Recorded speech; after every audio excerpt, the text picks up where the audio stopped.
Hello, hello, Hello. hello. Welcome to our audience. Sorry, we had some people in the chat asking. Welcome everyone to Diverse Voices, dedicated to sharing leadership stories with viewers. Hi, LinkedIn. Hi, YouTube. Today, companies are investing in their existing and new talent at exponential rates. Hybrid work is here, and hiring and engagement challenges are reshaping the talent marketplace. The combination of the new virtual, remote, and in-person environments provides an opportunity for leaders to think differently about how their teams can get connected. That's why I'm excited to have Sally Whitney and Nettie Nitzberg on today's show. Hi, Sally. Hi, Michael. Good How to are see you? you. I'm well, thank you. Great to see you. Great to be here. And we have Nettie Nitzberg. Hi, Nettie. Hi, Michael. Hi, Sally. Great to see you and great to be on Diverse Voices again. Thank you for having me. Truly a pleasure to have you again. And Sally, welcome. For our audiences, Sally Whitney is the Senior Director of Human Resources at uniQure. In Boston, Nettie Nitzberg is the Chief Learning Officer at Saterman Connect. Today's conversation focuses on what our guests are learning and how engagement and better onboarding can help leaders attract and retain talent and empower employees for a new world of work. I see some people chatting a little bit right now, so we'll bring them in. And you can see I have a technical glitch here. I'll just make sure. We'll see if people are able to join. Working in a new space, so it should be live for everyone. So forgive me. I'm just double checking to see that I've gotten our way through the technical aspect. It should be live. It says it is. It says it is live, so we shall see. I am hopeful. All right.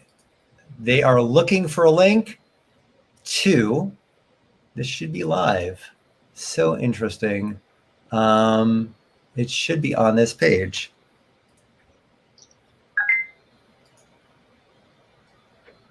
Can you join? This is a glitch. Not a good glitch. I know, but we're going to work through that. Yep. So Michael's really good at technology, so Yeah. I was going to say, you're the tech guy. he is. No. Marketing, communications, diverse voices, Yeah. It should be. Because of the bad weather. It's just started raining here in Boston.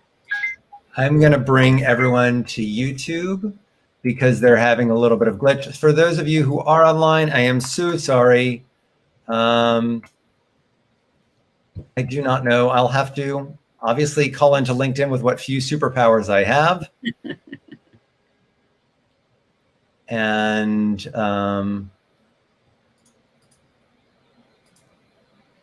give me 1 second. You can have two or three. I can see everyone online live. So hi, everybody. so sorry.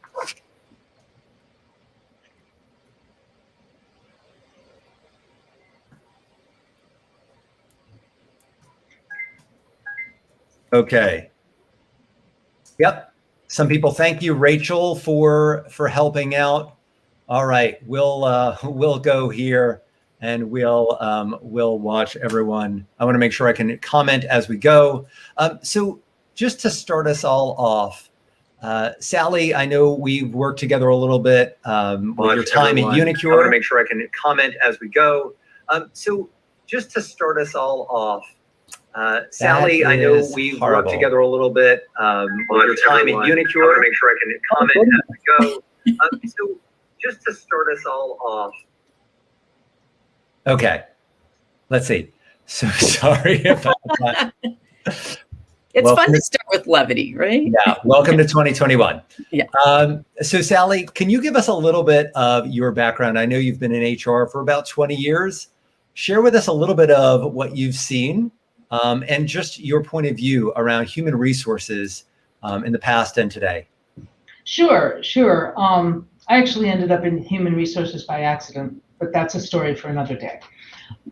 So I started working in pharmaceutical biotech in 1990, and I was very fortunate with the first company that I worked for because they had thought about everything when they started their company. They thought about what kind of culture they wanted to have.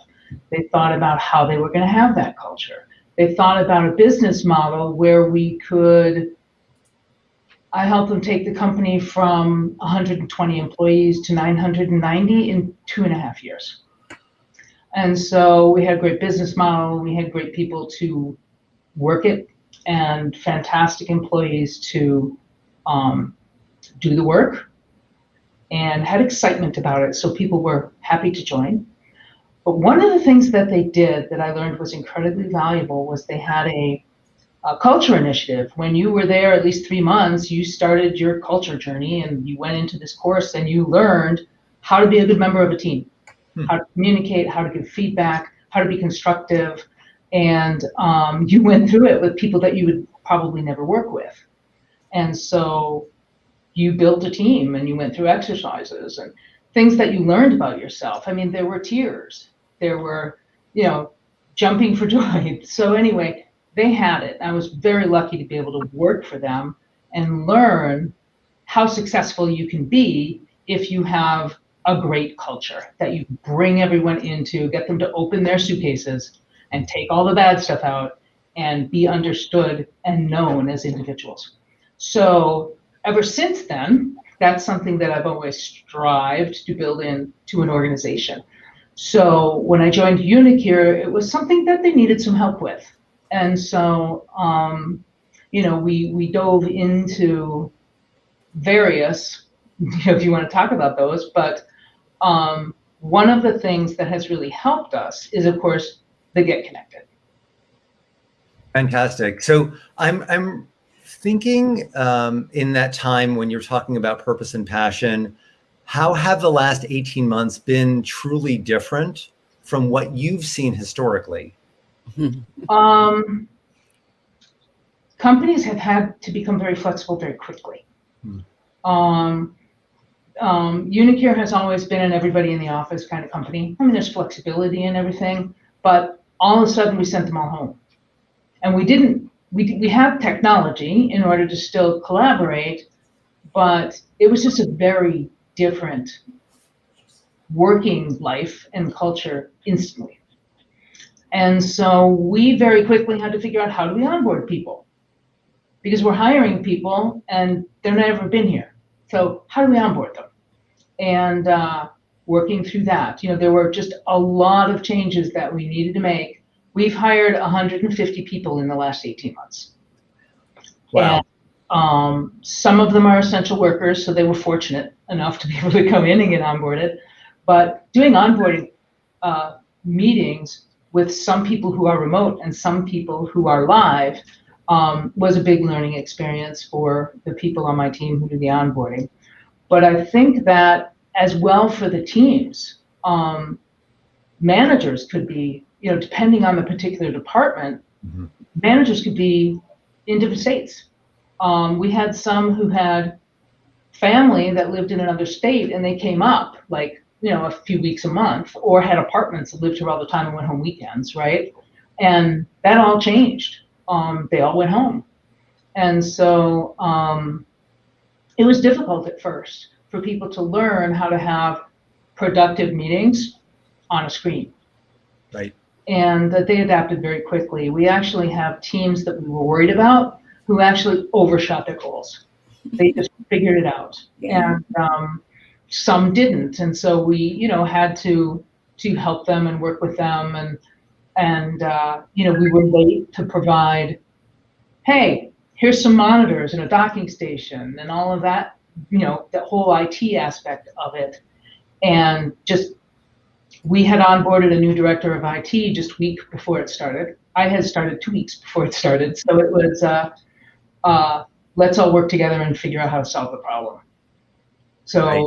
Very different for our company. And now we're at a point where everything's clicking along. We'll probably never go back to, everybody in the office all the time. We're moving to flex seating in our new building, and it's clicking along really well because we learned very quickly how unprepared we were for a pandemic. I really appreciate that. So it sounds like you learned a little bit about what wasn't working. And, Nettie, I know you can share this as a broader observation. And Sally, you can speak to this with your lived experience. But is there something you learned, whether it was an opportunity or an obstacle, that was one takeaway that even the people in our audience might not be surprised about, but really resonated with you over the last? Nettie, maybe I'll start with you. Yeah, I have to say, what I've seen, there's a bunch of myths out there. And I think that, people going into the pandemic, CEOs, C-suite are like, people aren't going to be as productive and we're not going to hit our goals. And, they're going to be taking care of their kids and, making lunch and eating dinner and not working. And all those myths were busted. Mm-hmm. There's a bunch of articles out there that said people were more productive. Teams exceeded their goals. Companies exceeded their forecasts.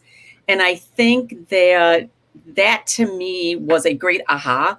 That yes, you can work remote. I mean, I've worked remote almost my entire career, but that when you send people, when you're not in the office and don't have to commute, you're gaining, depending on where you live, it could be 2 hours, 4 hours a day.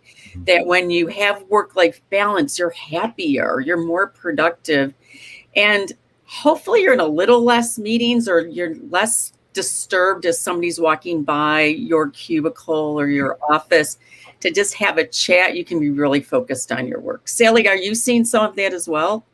Yeah, I think probably the first place I noticed this difference in work-life philosophy and how to manage it was some members of our leadership team. When we got to the point where we hired 150 people, so we had a lot of growth, and we put people into the spaces that people had to vacate. Mm-hmm. So working with the leadership team on just simply things like, do you want to keep your office? Do you not want to keep your office? Several of them that I never would have thought would be like, actually, I really enjoy the work-life balance that I have now. And I'm happy that my employees are happy with the work-life balance that we have now. And I don't know if I'm ever going to leave my office. Yeah. And so, of course, we have flex space, but that was, the conversation that I had after that about what made that change and this and that. It even changed their personality. They're not as stressed out. Yes. They're warm and inviting and probably a much better boss.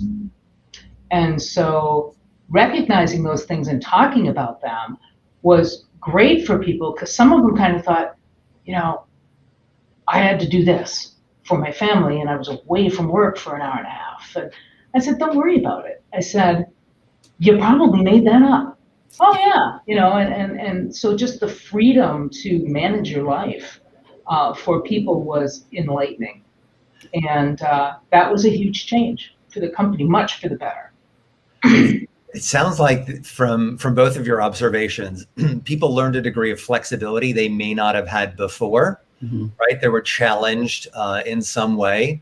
I'm also hearing a pattern of people learning about their own communication style and different ways of communicating, ways of creating connection. So those are three powerful takeaways that, I think that there's so many who've had these lived experiences, but they may not have identified it or manifested it in such a way.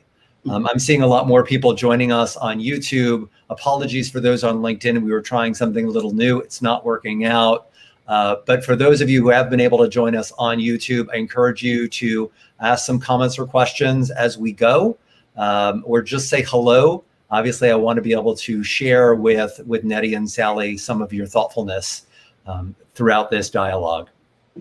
So one element that I think, Sally, I want to bring back to is you mentioned you hired 150 people at uniQure in the last 18 months, if I heard that. And you yourself joined about 2 weeks before the offices in essence, shut down. Can we dial in a little bit into those hiring challenges? I know we're talking about maximizing the power of relationships, but I think it's worth taking a slight focus into hiring challenges.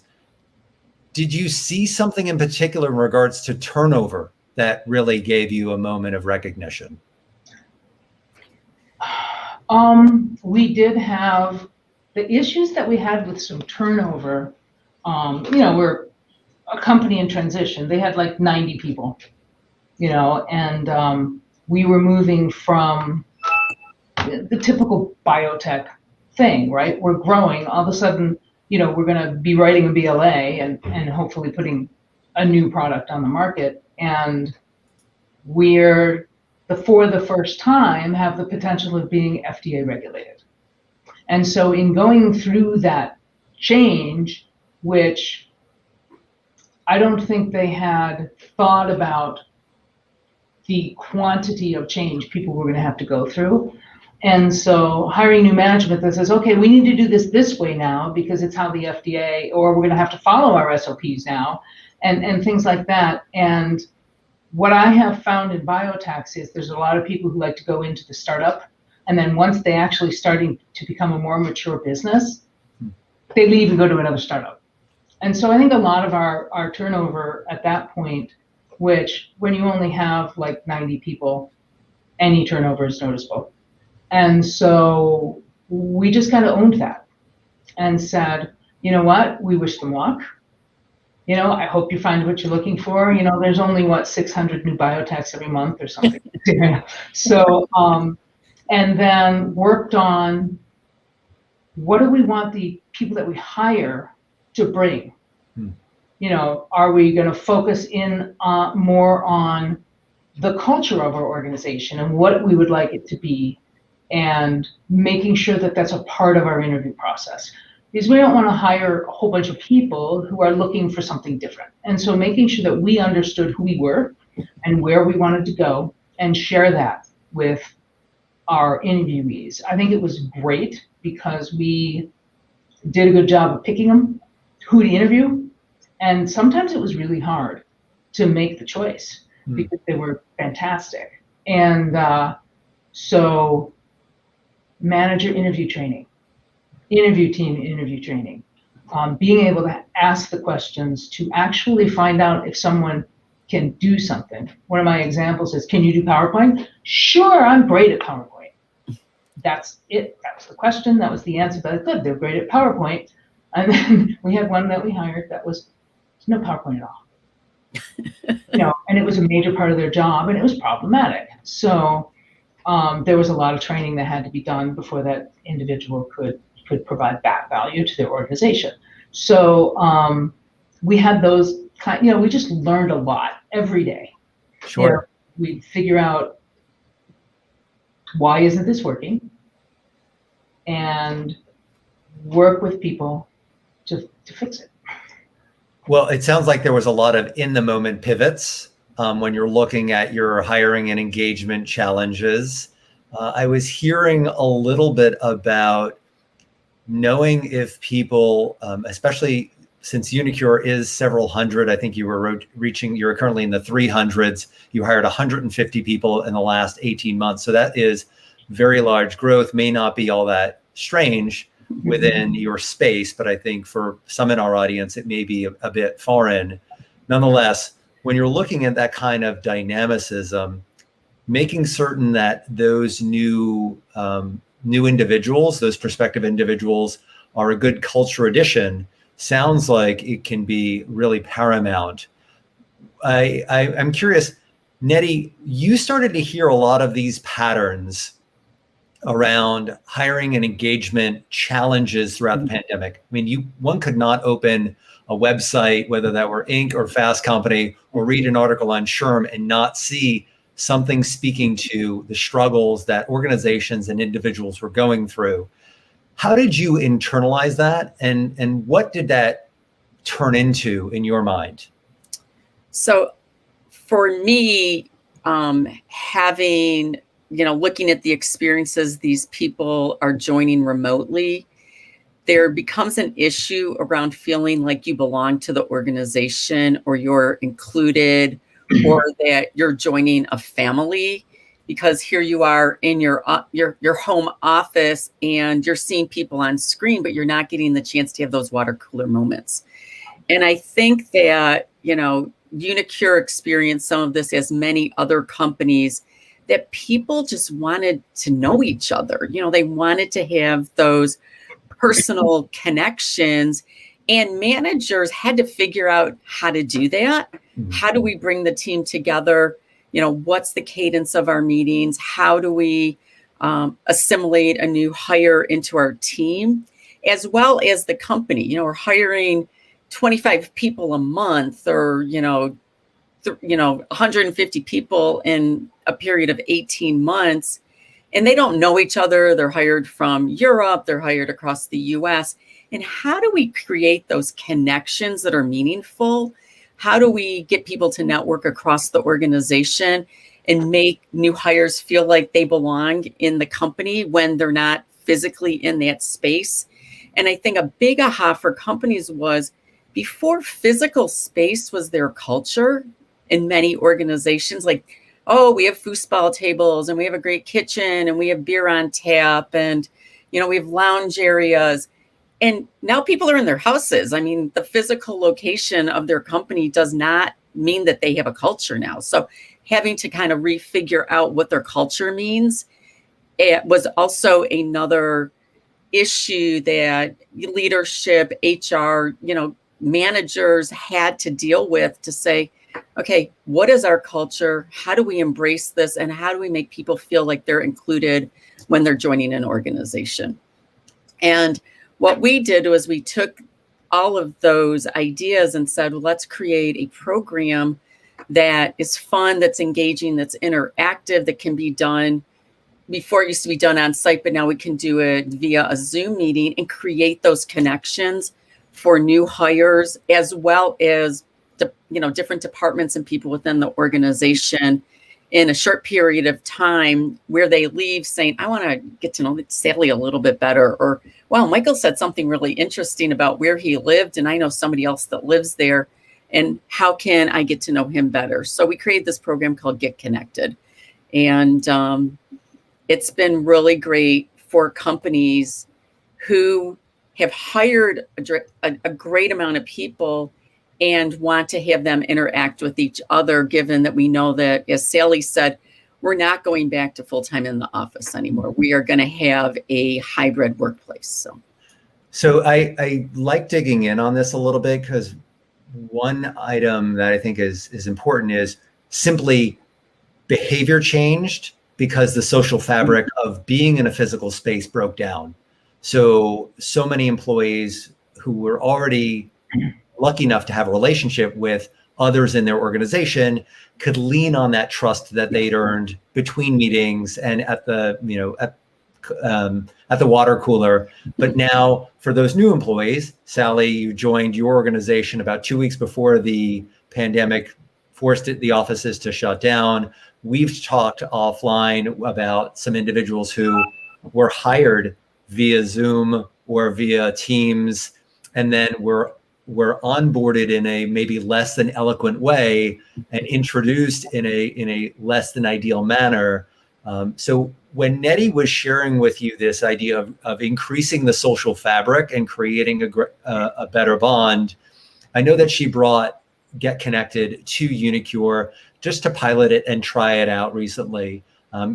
Could you talk a little bit about your personal lived experience when you were going through Get Connected, knowing that there were many people on screen you had only met virtually until that point?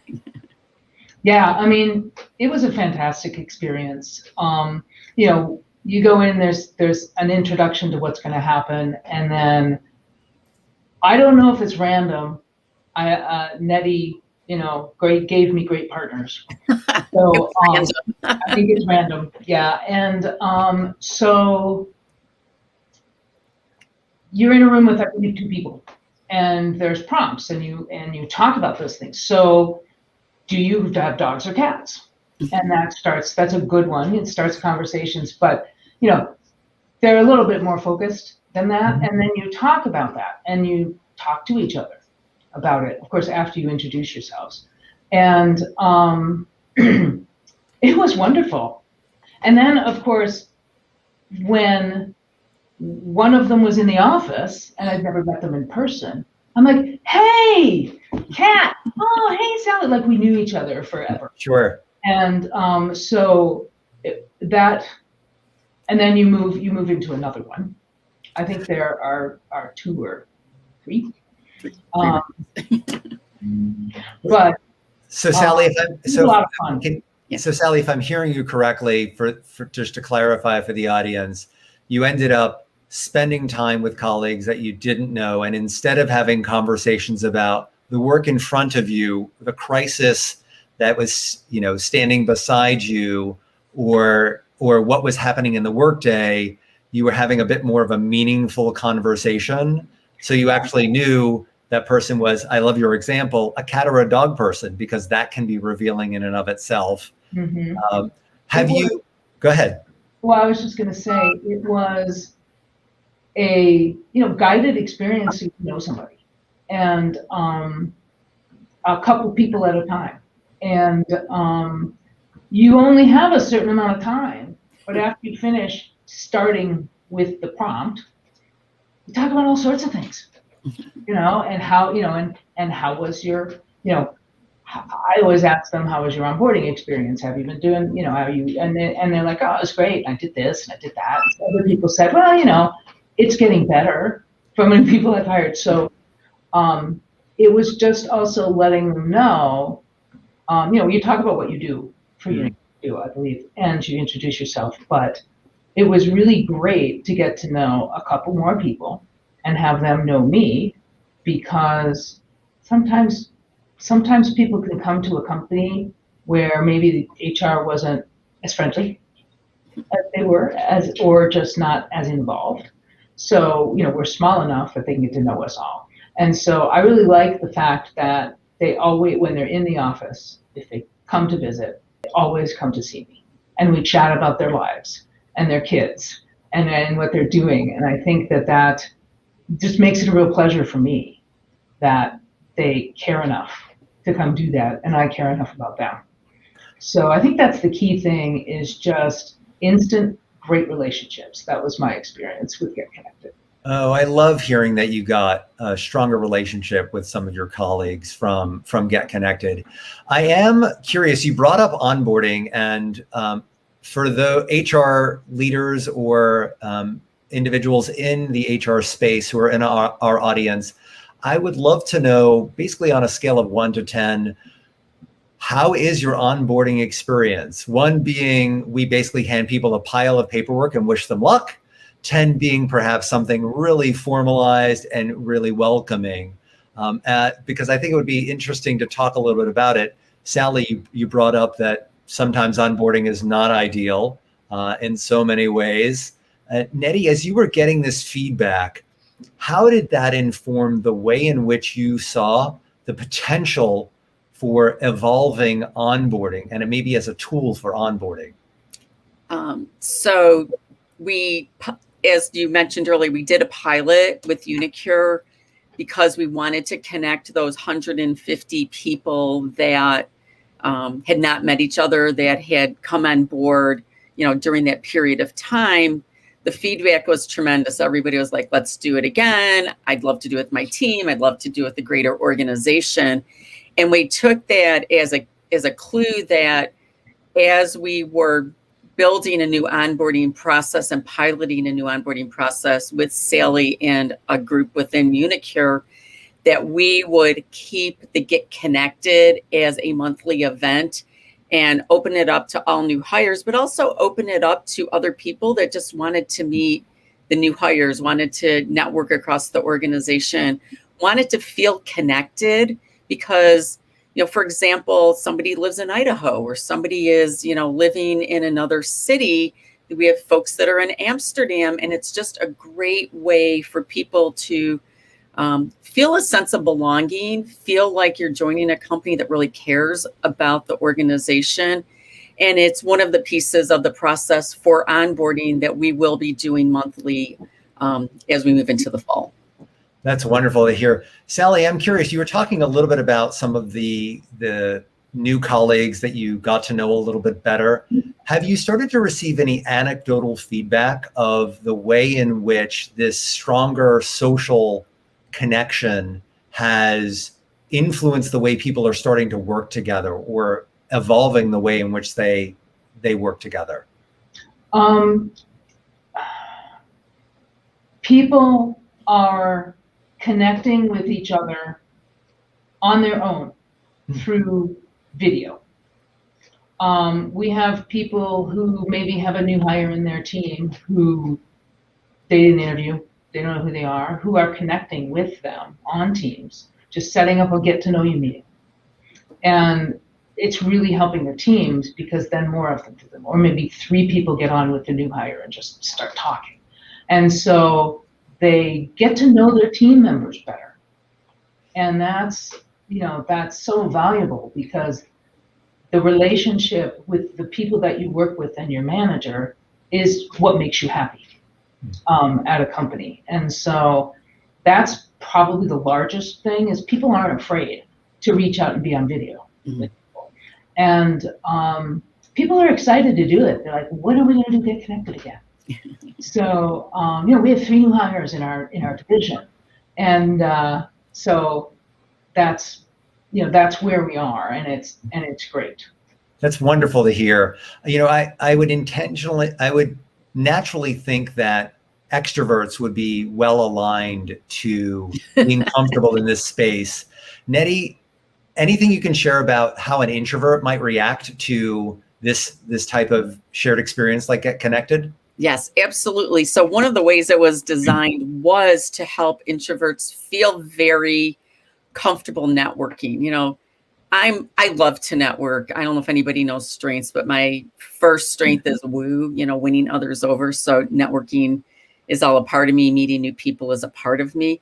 But I know so many people, including my husband, that are like, I don't want to go to a networking function. So number one, Get Connected into an online program makes it really easy. Everybody's used to either getting on Teams or getting on Zoom. I think that platform has also made it kind of an even playing field. So, it's not as difficult to speak up or share. But because, as Sally mentioned, Get Connected is a guided experience where you're only talking to 1 or 2 people, you're storytelling, you're just talking about like what's fun about your hometown. What do you want to share? That's something I know. It's not like, you have to really think about it. So the types of questions and conversations that people are having are around topics, number one, that they can pick because there's 4 options. And they're topics that they know and are endearing or want to share experiences around. And the feedback that we've gotten, because we always talk about, what was your experience? What did it feel like going through this? Everybody was like, especially when we were bringing people the first time back from the first round, they're like, I didn't have enough time to talk to Tom. I mean, we were cut off in the middle of the conversation. And it's also just fun. It's fun to meet somebody, go into a breakout room and tell a story for, 10 minutes between the 2 of them. So I think that the way this program has been built and is facilitated is just easy to do. You don't have to think, you don't have to come prepared. You just go in and you participate. So I think that that's probably one of the best parts about it, whether you're introverted or extroverted. Oh, that's beautiful to hear. I think that there's something to where and how we are engaging each other that is worth revisiting. I know that as I speak to a lot of leaders, making certain people have a sense of being included and a feeling of belonging is paramount. How you welcome them into the organization and include them in conversations is challenging even in what was the old normal. Mm-hmm. And as we have accelerated into a space where some may work from home, some may be hybrid, some may be in an office, finding that opportunity to grow and trust your colleagues and understand who they are at a really material level is awfully important. As we sort of wind down, I would like to understand there are opportunities for others to look at the future and basically dream a little bit, or maybe apply a quick win in one way or another. And I'll open this up to Sally and then to Nettie. I'd love to know, Sally, as you look forward maybe 12 months from now, what would you hope for within either the HR space or just culturally for so many organizations? Breaking down the barriers between people. We had a couple of people who went through a different initiative who didn't really like each other before. And then after they went through this, related event, they help each other now. And they broke down that barrier because they didn't really know each other. And now that they know each other better, it's broken down that, and it's created, their peers, and they help each other. And I think that using, Get Connected has put our organization into a culture of doing that. And to be honest with you, it solves a lot of problems, and helps break down barriers in other ways. So that's probably the biggest thing for us. Fantastic. So we need to keep breaking down barriers as we go forward. Less barriers in the future. Nettie, any thoughts about something you would like to see maybe 12 months from now? Yeah, I would love to see the hybrid model continue. However, I really think with the hybrid model where maybe some people are in the office and some people are remote, managers and leaders need to think about how they're running meetings. And, when people are in a conference room and 3 people are calling in, what we did while we were in the pandemic and everybody was working from home was an even keel. Everybody was on camera, everybody was participating. And when we've gone back to some people in the office and some people at home, what I'm hearing is we forget about those people now that are remote. We're focusing into having side conversations with people that are on the room with us. So I really think companies need to rethink how they're doing meetings if they're in a hybrid workplace where as much as I don't want to be on Zoom all day, but perhaps there's certain meetings that have to be done, whether you're in the office or you're remote, on Zoom or on Teams. So everybody feels included and everybody's able to participate. I think that's been one of the great things that have happened the last 18 months as well as, barriers have been broken because we're working out of our homes. People, as Sally mentioned, they're seeing your kids, your dog, your cat. There's noises in the background. I've been on calls with CEOs and their kids are knocking on the door and they're sitting on their lap. So I think that has also made people real. It's not, it's the CEO. Oh, it's Bob, and he's got Dylan is, his son who we keep seeing in meetings, or, it's, that's the cat that keeps walking behind you. And now we know who that cat is, and everybody's going to show pictures of their animals. Mm-hmm. So I want that feeling to stay, because I think that, as Sally said, it's broken barriers and people are meeting each other at just a different place because of that. And I think people are happier, they're more well balanced, people are figuring out how to do this. So that would be my hope in the next year and continuing that way. Mm-hmm. I love that. Breaking the barriers, building more connection, finding tools. Every organization, I'm sure, has been working hard to figure out how to build relationships and foster a sense of belonging amongst their teammates and amongst individuals, whether that's one-on-one or within groups. And as we engage in this hybrid workspace, finding tools like Get Connected will be critical for every organization to succeed. For those of you who stuck with us, a lot of you did, as we had a little technical glitch. Thank you for those of you on YouTube. Apologies to LinkedIn. We'll rebroadcast then. Sally, thank you for joining us and offering your perspective on Get Connected and ways in which we can all be better. Nettie, thank you as well. Thank you. Thank you. All right. Be well, everyone. Bye-bye.